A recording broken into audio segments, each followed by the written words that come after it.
Hey Canucks fans, Bo Horvat was an absolute beast last night in the Canucks 5-3 win. I'm Clay Emo, I'm at Canuck Clay on Twitter, I'm at Clay Emo on Instagram, I'm the founder of the GLCPC, the Good Looking Canucks Positivity Club, and this is my Canucks take, all in one take. It's Clay's Canucks commentary for Wednesday, November the 13th. So I went home from bowling last night, I was able to watch the game on PVR, and I wanted to just touch on a few, not random, but a few smaller points today. Number one, Pettersson. Man, that guy is so good, and his hand-eye coordination is what really impressed me. We saw it on both of his goals last night. The first one knocking the puck down basically off his body, off the sideboards after he dumped it in. And then the second goal, his second goal was a really quick rebound off of a Brock Besser shot. And we've seen that for Pettersson, a lot of his goals actually, I don't know what percentage, but a lot of his goals are these very quick tic-tac-toe plays, or batting it out of the air, or taking it off his body, or making a play that I think a lot of more average NHL players, if to put it any other way, I don't know, but a lot of other players wouldn't be able to make. So just makes you appreciate his skill, and he's only going to get better. I know I talk about him ad nauseum here, but we're so blessed to have him on our team. So that's Pettersson.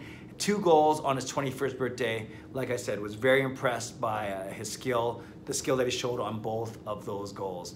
Also nice to get some great secondary scoring. You had Tanner Pearson getting 3 points, one of them, 2 goals, one of them an empty netter. But on his first goal, the power play goal, a beautiful outside-in move to leave the defenseman in his dust, in the dust, and then he put a really nice shot past Pecorine. So really nice to see Pearson. You know, he's a bit of a streaky player, and he doesn't have to necessarily play with Bo Horvat. He didn't score his goals with Horvat yesterday. So it was nice to see Pearson get his 3 points. And it was great to see Adam Gaudette get a goal and assist as well. 2 points for him. And especially if we learn eventually that Brandon Sutter's injury, if it's a lot worse than we expect, then Gaudette should be able to slide naturally right into that center spot. Actually, he's probably more effective as a center as opposed to a winger.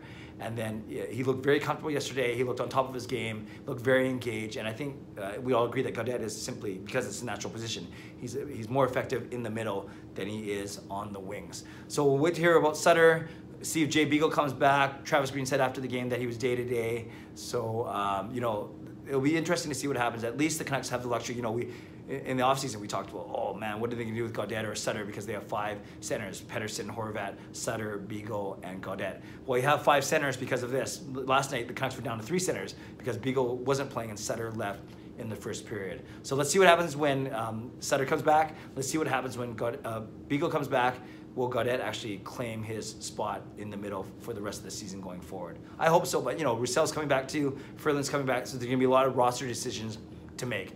Speaking of centers, Bo Horvat, lots to be made about him not scoring, especially at even strength, kind of drying up in the offense. He needs good wingers to play with, all these things. But the things that we sometimes don't talk about enough or don't appreciate enough is what he did last night. Beagle was already out, so then Horvat was going to be leaned on for a lot of the draws, both offensive and defensively. And then Sutter goes down with an injury. So what does that mean? Bo Horvat ends up playing on the penalty kill and plays 27 minutes. I heard a stat that it's the most any Canuck forward has played since Daniel Sedin played 28 minutes in that January 2014 game, or 2015 game, 2015 I guess it was, when Torts stormed the Calgary bench. Anyways, and that was all the brawls and a lot of misconducts and a lot of penalties. So a lot of the forwards had to play a lot of minutes.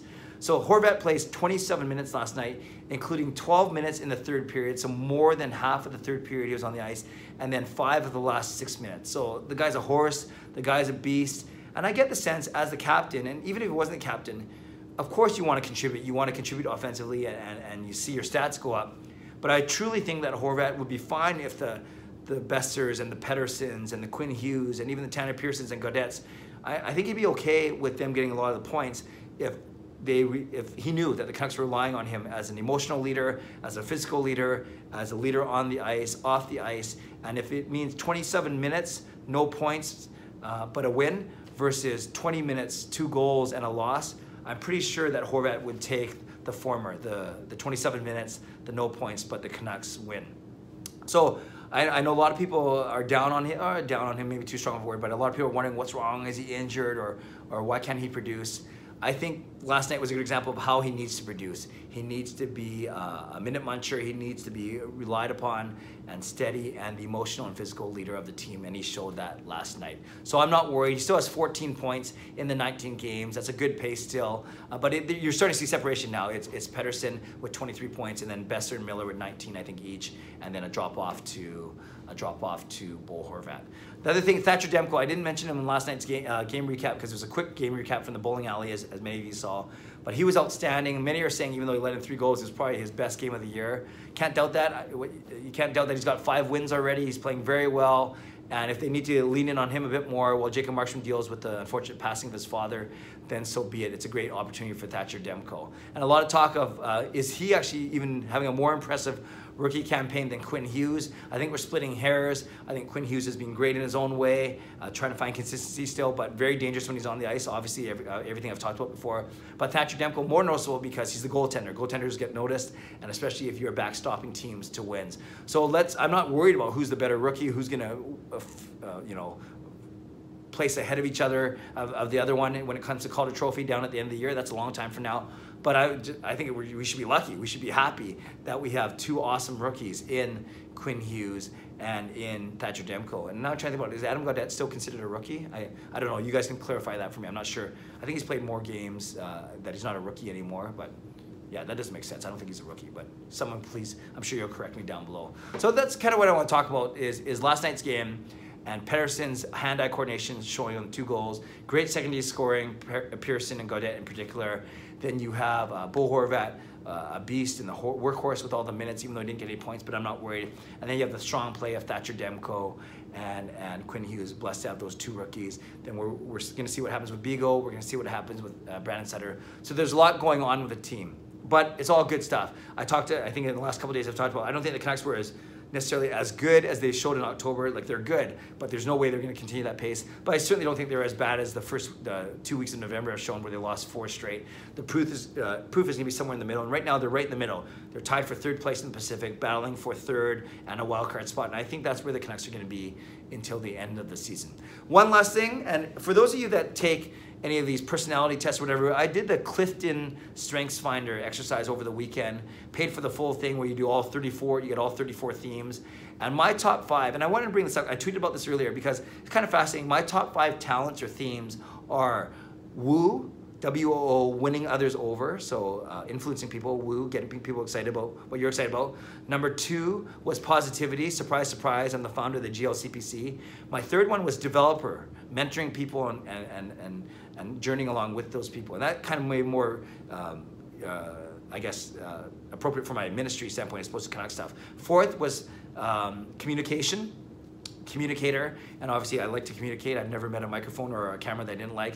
And number 5 was belief, meaning I hold steadfast to my beliefs. And it's kind of fascinating. I'd say 3, if not 4 of those things, definitely woo, positivity, and communicator, are exactly what I try and bring into these Canucks vlogs. So for me, I've always prided myself on trying to seamlessly weaving in my faith and my love for the hockey team, and not just separate like that, but rather into my overall lifestyle, the way I live, the way I treat people, and the way I relate with people. So just kind of I'm not trying to pat myself on the back or anything, it's just more of an interesting thing. There are a lot of things that I'm not good at, and all the strategic things were kind of down below in my 34 rankings, but that's okay. That's why we have a team of people here at work, and that's why we lift each other up that way. So just a kind of aside, if you've ever done the Clifton Strengths Finder, let me know what your top 5 were. I'd love to know. I'm really fascinated about these kind of things. Again, mine were woo, positivity, developer, communication, and belief. Would love to know what your 5 are. Leave a comment below, and I can bounce back to you that way. So Canucks fans, lots to talk about. Last night's game,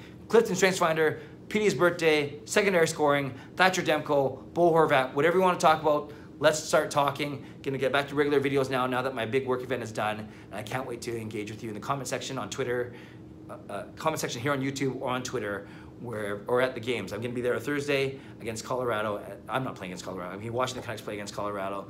And then on Saturday, I'm going to be watching the game against... no, Thursday's against Dallas. What am I talking about? See, I haven't been in the arenas for so long, I don't know what I'm talking about. Thursday, I'll be at the game with my godson, Daniel. The Canucks take on the Dallas Stars. And on Saturday, I'll be at the game with my family as the Canucks host the Colorado Avalanche. So basically, a bunch of Central Division teams. We had St. Louis last week, and now we have Nashville yesterday, then we got Dallas, and we got Colorado. And one other thing, now that I think about it, I posted a link last night. Got interviewed by a really cool guy named Benjamin Jude, and he's a cool guy. He's a Catholic worship leader, and so we have and a content creator. So we have a lot of bloggers as well. So we have a lot in common that way. But the other cool thing is he's a St. Louis Blues podcaster. So among all this church stuff we were talking about, and he did a nice post about kind of what I was talking about how I try and live out my faith and how I try and at the same time as being a big Vancouver Canucks fan and all these things. Really nice profile. Thank you, Benjamin, if he's watching this. But he's a St. Louis Blues podcaster, so we've already had some fun back and forth. I've told him that Pettersson is much better than Bennington. I'm not sure if he agrees with that. And then we'll likely get together on a podcast of some sort at the end of January, just ahead of the next time the Canucks play the St. Louis Blues. Okay, I've rambled enough. You can tell I'm excited to get back to these videos. So leave a comment below. I'd love to read, react, and reply. Subscribe if you'd like to. Like this video if you'd like to. Enjoy the day. Canucks are off today, hosting the Dallas Stars tomorrow night at Rogers Arena. I'll be there. I hope if you are there as well, let's make sure we say hi either before or after the game or during intermissions. Have a great day. God bless. Go Canucks, go.